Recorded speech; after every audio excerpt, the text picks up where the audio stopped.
Good morning, everybody. Rextreme Werewolf today, and it's almost Halloween, just in 2 days. So, judging by the thumbnail, you see what this episode is going to be about. It is time for Lego. It's time to enter the Zoopocalypse, because today's video is about Lego Night of the Zoopocalypse, Episode 1. Much like how I mentioned in Shrek's level, how it starts off just him alone, and then you have to unlock the second character, which is Donkey, which will lead to Shrek's hub, which is his house, or his hut, whatever. But this case, your hub is already in the place you are going to be in, well, a tiny hub. One of the hubs that you can fast travel to. Yeah, that's going to be a new thing to add to for this particular movie. And how does it start? Let's see. The cutscene would show a green mist. It would, excuse me. I'm sorry, something else happened. But anywho, the with this level, it'll start off with a green mist, which of course then, in terms of the cutscene, you get to start off That's right, you get to do a you get to perform quick time events during the cutscene. If that would be something to do. But then again, it could also be bad, but who knows? You can perform certain things but if you don't perform the button in the quick time event, you would be stuck for in a long cutscene for a long time without even going further. Or if you don't perform that quick time event button, you would have to restart it all over. So what happens exactly when you play this? Let's see. Let's say X. A wolf paw will appear, and that wolf will be none other than everyone's newest favorite timber wolf, and that would be Gracie. She is from the Culpeper Zoo, from which is within Canada, and technically this movie is actually Madagascar but with zombies. So, with that being said, let's get into it. The prologue is basically where you unlock. Well, first off, it starts off with let's see. It's because this movie's a zombie movie with animals.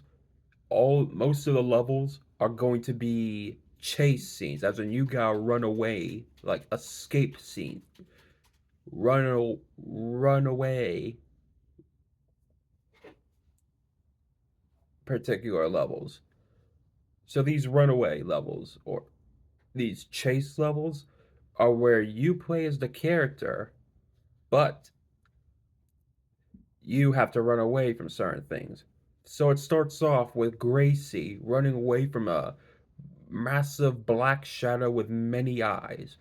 So, oh, you have to run away from them. But in some bits of it, when you run away, manage to find a way to manage to run away from it, you'll enter some sort of little flat piece of land within the pen. Well, it looks like a forest, but it's really a pen, a wolf pen. Great, she must just use her claws to destroy or teeth to destroy some Lego objects and then build them together. Then, when it you manage to create what appears, it'll go last for 3 times, and the three objects you make in together would be a giant log, but you gotta continuously run away from the monster.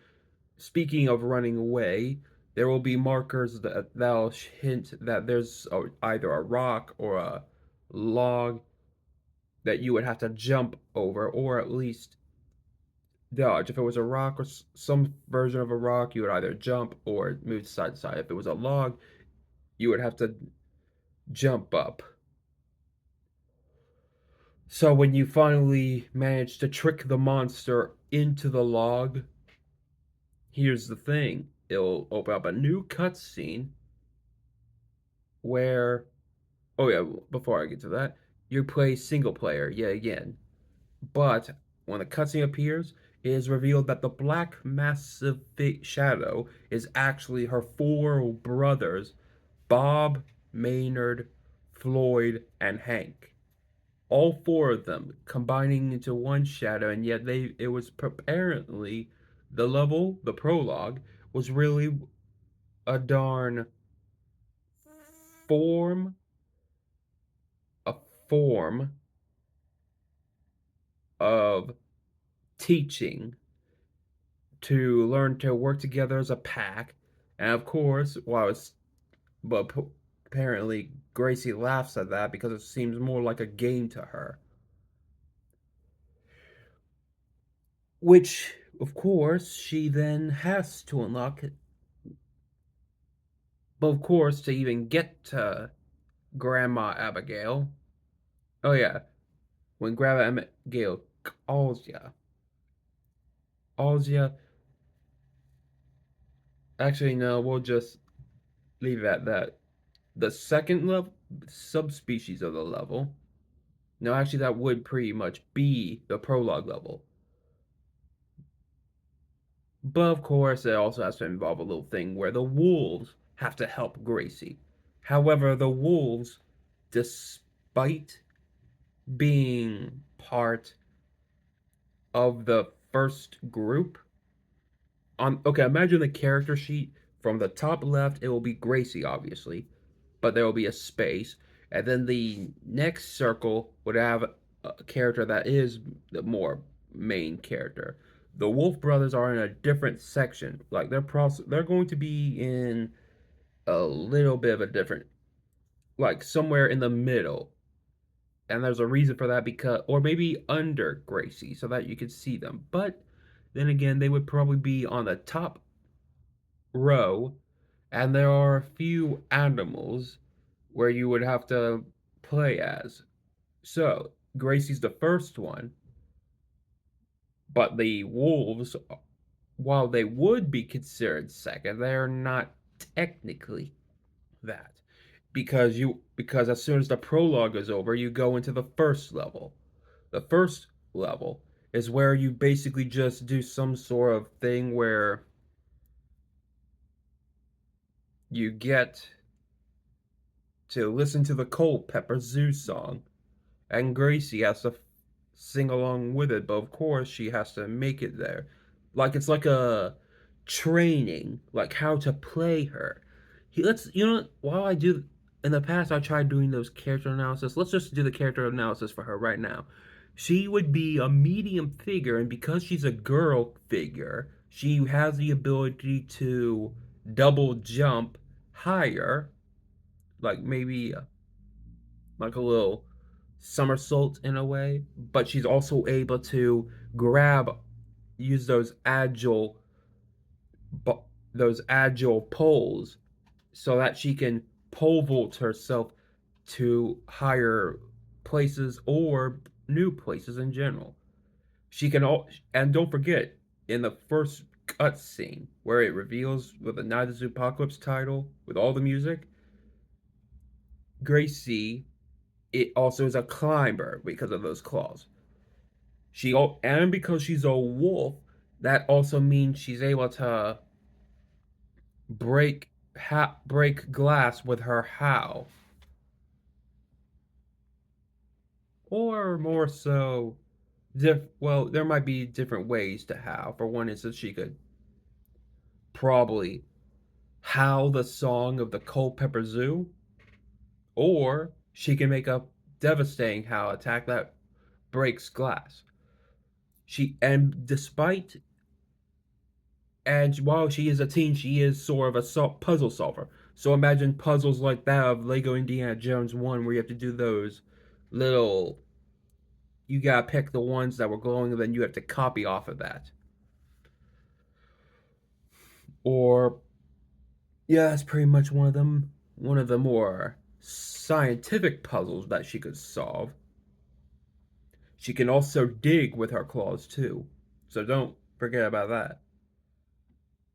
Combat wise, she would probably be using her claws, a tail whip, a bite. Well, she wouldn't really be biting enemies, considering the enemies of this movie are Gumbies or Goombies. So, with that being said, you have to get all the way to the top of her rock, and then she must get ready to sing along with the Culpeper Zoo song. Although it's more like she's just laying on her stomach and then just mumbling, "A lot of merch for you." And then, when it comes to it, I would involve the second level. Actually, we probably have enough time. So the second level is where, well, technically, I would say that the second level is a little different because this time you actually play as the beast. You play as Patient Zero, or should I say Bunny Zero. And then your job is to eat. Well, actually, when it starts off, her. The second player has to be.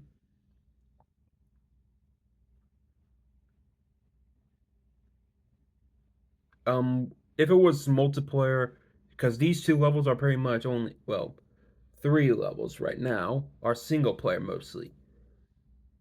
But if the multiplayer wants to join in, then here's the thing: you main player plays as Gracie. Second player gets to choose any of the four wolves. Then it's just Gracie alone in the first level with the Culpeper Zoo song.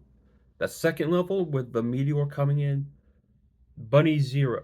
Well, of course, actually, now that I think about it, before you even reach Bunny Zero, you have to at least travel through. So second level, basically most more so Gracie. Like there's gonna be a lot of levels in this. I use Google AI to help make up these levels, but I barely remember what most of them were, but I can pretty much say how they go. But we'll get to that another time. For now, leave it off as that, and I'll see you all next time. Bye and happy Halloween. Bye.